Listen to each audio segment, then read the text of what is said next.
Ecclésiaste. Chapitre 8. Qui est comme le sage, et qui connaît l'explication des choses? La sagesse d'un homme fait briller son visage, et la sévérité de sa face est changée.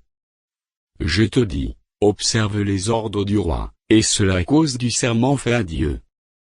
Ne te hâte pas de t'éloigner de lui, et ne persiste pas dans une chose mauvaise, car il peut faire tout ce qui lui plaît, parce que la parole du roi est puissante, et qui lui dira, que fais-tu? Celui qui observe le commandement, ne connaît point de choses mauvaises, et le cœur du sage connaît le temps et le jugement. Car il y a pour toute chose un temps et un jugement, quand le malheur accable l'homme. Mais il ne sait point ce qui arrivera, et qui lui dira comment cela arrivera? L'homme n'est pas maître de son souffle, pour pouvoir le retenir, et il n'a aucune puissance. Sur le jour de la mort, il n'y a point de délivrance dans ce combat, et la méchanceté ne saurait sauver les méchants.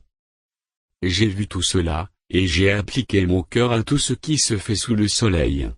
Il y a un temps où l'homme domine sur l'homme pour le rendre malheureux.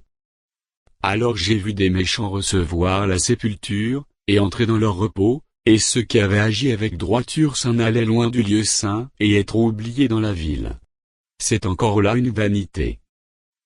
Parce qu'une sentence contre les mauvaises actions ne s'exécute pas promptement, le cœur des fils de l'homme se remplit en eux du désir de faire le mal. Cependant, quoique le pécheur fasse 100 fois le mal, et qu'il y persévère longtemps, je sais aussi que le bonheur est pour ceux qui craignent Dieu, par ceux qui ont de la crainte devant lui. Mais le bonheur n'est pas pour le méchant, et il ne prolongera point ses jours, pas plus que l'ombre, parce qu'il n'a pas de la crainte devant Dieu. Il est une vanité, qui a lieu sur la terre, c'est qu'il y a des justes, auxquels il arrive selon l'œuvre des méchants, et des méchants auxquels il arrive selon l'œuvre des justes. Je dis que c'est encore là une vanité. J'ai donc loué la joie, parce qu'il n'y a de bonheur, pour l'homme sous le soleil, qu'à manger, à boire et à se réjouir, c'est là ce qui doit l'accompagner au milieu de son travail, pendant les jours de vie, que Dieu lui donne sous le soleil.